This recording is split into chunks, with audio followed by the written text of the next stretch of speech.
During this time, the share of working age population is rising and that of dependent population falling, which would mean an attendant economic growth if the right economic policy create enough non-farm jobs. Thus, far from what policymakers believe, India is no more a youthful country but is rapidly aging one. The working age population will start shrinking from 2041.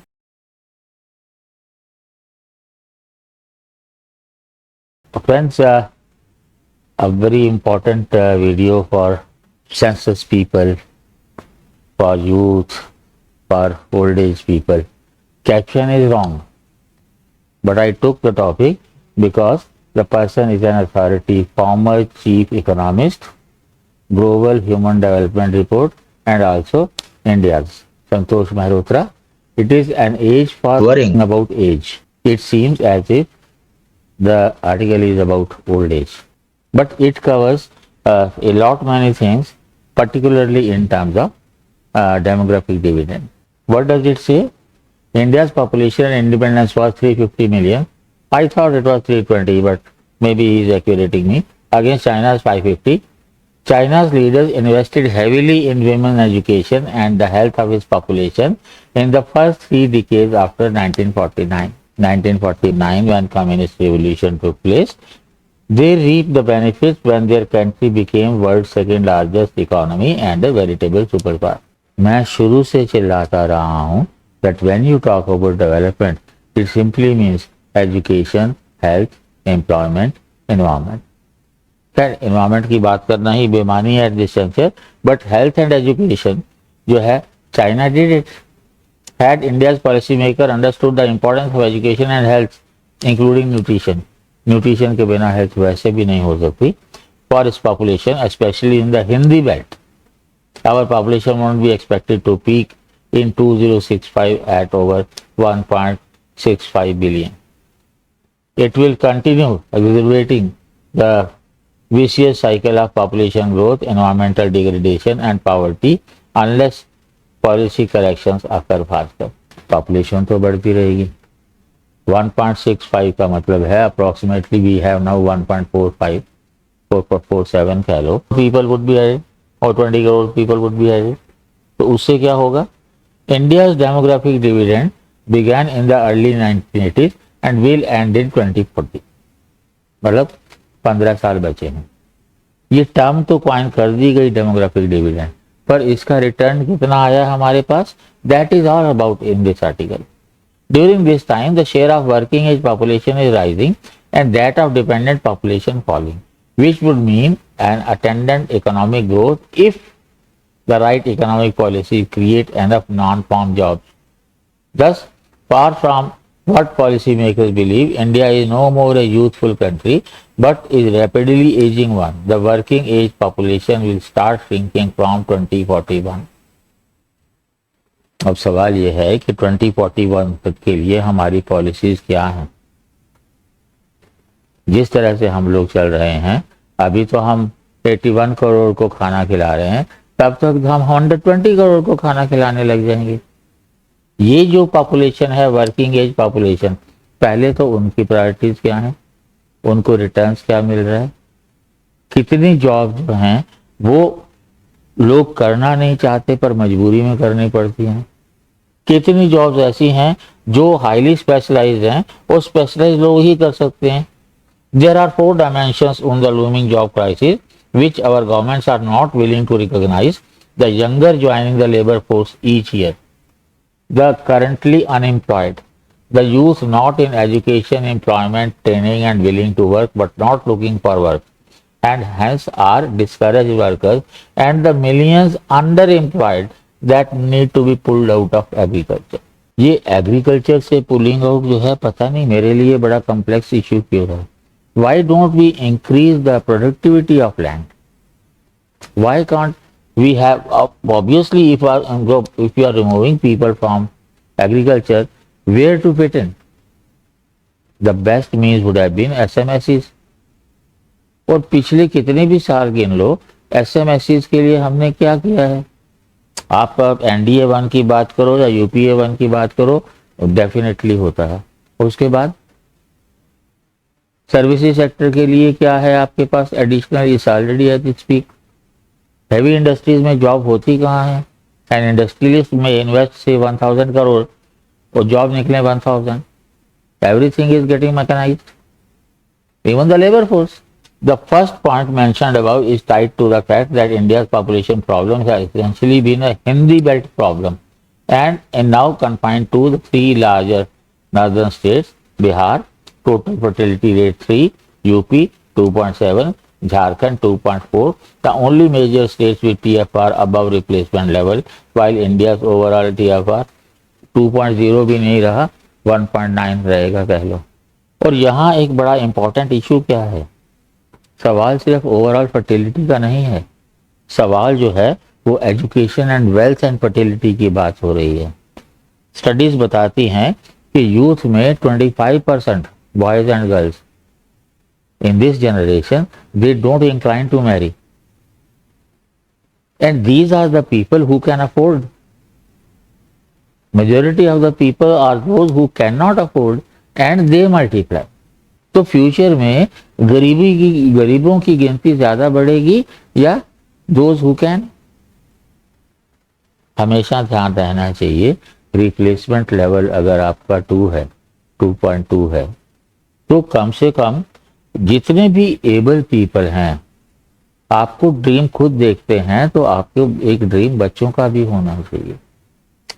Society के survival के लिए, existence के लिए, progress के लिए future generation नहीं है आपकी, तो आप सारी लेबर फोर्स क्रिएट कर रहे हैं जो लोग जिनको समझ नहीं है फैमिली के बारे में, परिवार के बारे में, इकोनॉमी के बारे में। UNFPA tells us that the global fertility rates have declined। उस मामले में हम जो हैं ग्लोब से ज्यादा बेहतर हैं, but unmet need for family planning is only the tip of the iceberg. The real issue runs deeper. In Bihar, 42.5% of the girls are married by the age of 18, whereas the overall rate for India is 26.8%. This gives the lie to all the talk about Beti Bachao Beti Padhao, all that thing that we talk about। और उसके साथ ही मैं आगे बोल रहा हूँ कि majority of the poor they live in what previously we called BIMARU states। और वहीं अगर फर्टिलिटी ज्यादा है तो ऑब्वियसली लोगों की, पुअर लोगों की गिनती बढ़ेगी और दूसरों की जो है प्रोपोर्शनेटली कम होगी। और फिर मैं एक चीज और भी पहले बता चुका हूँ कि हर साल कम से कम 1 लाख, कभी कभी 2 लाख भी लोग, the filthy rich people they leave the country. Economy का बर्डन उस पर भी पड़ेगा।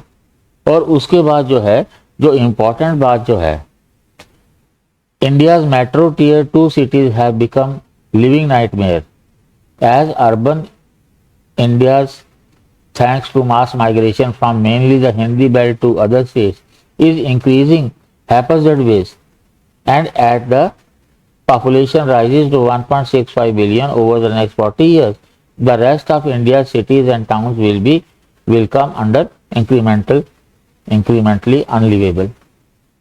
अब जो हाल हो रहा है दिल्ली का कहो, मुंबई का कहो, जिस तरह से पॉपुलेशन का बढ़ना, एक छोटी सी बात मैं आपको बताता हूँ। आज से करीब 15 साल पहले देयर वाज एन इशू कि पॉपुलेशन बढ़ रही है, तो उस हिसाब से हम कंट्री सिटी का क्या करें, whether the city should spread horizontally और वर्टिकली।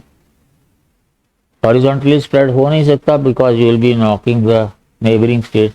एनसीआर तो आपने बना दिया, उसका आपने जितना कबाड़ करना था कर लिया। So it was decided, Sheila Dikshit का टाइम था, तो इट शुड ग्रो वर्टिकली। उसका इम्पैक्ट क्या हुआ, जैसे मेरा घर है, it was allowed to have 2 story building, 2 मंजिलें थी, 4 story कर दिया गया। 2 story बिल्डिंग में मैक्सिमम 2 फैमिलीज रहेंगी, उसी के हिसाब से सर्विसेज होंगी, उसी के हिसाब से सीवरेज का अरेंजमेंट होगा, उसी हिसाब से रोड्स होंगी। अब जब मान लीजिए कि डबल कर दिया गया, अब तो 5 story हो गया। मान लीजिए कि 4 फैमिलीज भी रहती हैं, हर फैमिली के पास ऑन एन एवरेज अगर 1 कार है, तो उसके रखने की जगह कहाँ है? आप संडे को मेट्रो में किसी भी रूट पे चले जाइए, सड़क के अंदर मोहल्ले में झांक के देखिए तो कारें ही कारें नजर आती हैं, लोग नजर नहीं आते। दिल्ली का 9 to 10% area has been occupied by the cars only. तो उनके लिए जगह कहाँ है? और जितनी पॉपुलेशन बढ़ेगी, अगर पॉपुलेशन आप डबल कर रहे हैं, सड़कें डबल कैसे होंगी? सीवरेज का इंतजाम डबल कैसे होगा? कम्युनिकेशन, मैं शालीमार बाग से साउथ दिल्ली मेरे को अगर जाना होता था, मान लो मोती बाग, तो आज से 20 साल 30 साल पहले it use to take around 20 minutes to 25 minute. अब 1 घंटे से ज़्यादा लग जाता है। हालांकि आपने हाईवेज बना दिए, आपने फ्लाईओवर बना दिए, आपने मेट्रो बना दी है, लेकिन मेट्रो तो आपको लास्ट माइल तक नहीं लेके जाएगी। तो ये जो क्राउड्स हैं, ये जो बढ़ रही हैं, और उसके लिए ये अरेंजमेंट कहाँ से आएंगे? तो हम जब ये देख रहे हैं सब कुछ, और उसके बाद जहां ये बात की जा रही है एजी के बारे में, जो कि कैप्शन है, ये कहते हैं कि half of the India current work force of 610 million is over the age of 45। इनमें से 30 करोड़ जो हैं 15 साल में 60 के हो जाएंगे। और ये 60 को एजिंग कब तक चलेगा कि हम 60 की उम्र को एजिंग मानते रहेंगे? जब रिटायरमेंट एज 58 होती थी तो ठीक है, आप मान लीजिए कि 60 एजिंग है। मेरे को एक चीज बताइए, ये पॉलिटिशियन क्यों बूढ़े नहीं होते? ये आर्टिस्ट क्यों बूढ़े नहीं होते? ये साइंटिस्ट क्यों नहीं बूढ़े होते? सठिया गया का कंसेप्ट तो पुराना हो गया। एंड आई एम 70+, और मेरी जनरेशन के बहुत सारे लोग एक्टिव हैं, और मेरे से 10 साल बाद के लोग भी बहुत एक्टिव हैं। तो ओल्ड एज का कंसेप्ट जो है अभी कुछ नहीं बदलेगा। आप रिटायरमेंट एज उतनी रखिए। प्रॉब्लम यह है कि आप रिटायरमेंट एज बढ़ाएंगे तो नई जनरेशन वालों को जॉब नहीं मिलेंगी। ये सारी कॉम्प्लेक्सिटी के बारे में कभी नहीं सोचा गया। तो ओल्ड एज जब आती है तो ओल्ड एज अपने साथ ओल्ड एज प्रॉब्लम्स भी लाती है। हालांकि जब ज्वाइंट फैमिलीज होती थी, old age was an asset. Youth जो है दे यूज टू फील रिलैक्स्ड कि हमारे बड़े बुजुर्ग बैठे हुए हैं। अब तो हाल ये है कि ओल्ड एज होम्स भी कम पड़ते जा रहे हैं। ओल्ड एज पीपल के लिए आपके पास फैसिलिटीज क्या हैं? उनके रिहेबिलिटेशन की आपके पास प्रोग्राम क्या है? उनके लिए आपका जो है मॉर्निंग और इवनिंग वॉक के लिए पार्क्स कहाँ हैं? अगर वो ग्रुप बना करके कहीं बैठे भी तो वहां उनको एकांत नहीं मिलता। तो ओल्ड एज आप वेस्ट में देखिए अगर, तो जितने भी ओल्ड एज की स्कीम्स हैं, सोशल कैपिटल करके जब जो देखते हैं नॉर्दर्न यूरोप में, स्कैंडिनेवियन कंट्रीज में, वो कंसेप्ट क्या हमारे यहाँ नहीं आ सकता? और वैसे भी हमारे यहाँ हार्डली 30% पीपल ओल्ड एज ऐसे हैं जिनका पोस्ट रिटायरमेंट का कोई ना कोई अपनी स्कीम होती है। मीन्स वास्ट मेजोरिटी 70% के पास तो ओल्ड एज में कुछ है ही नहीं, उनके हाथ में ही कुछ नहीं होता। ना जमीन होती है, ना कोई एसेट होता है, ना बैंक बैलेंस होती है, ना ही बच्चे अपने होते हैं। तो ये जो पूरा गोरख धंधा है, ये कहते हैं कि सरकार को सोचना चाहिए। सरकार को फुर्सत नहीं है। सरकार को चुनाव लड़ना है और जीतना है। और आम आदमी अगर जागरूक नहीं होता, पर्टिकुलरली एकेडमिया अगर अपनी बात नहीं पहुंचाते उन लोगों तक, दोज हु मैटर, जिनके लिए ये देश बना है, जिनके लिए समाज बना है, तो ये हालत बद से बदतर होती रहेगी। सोचने की जरूरत है। सोचिए।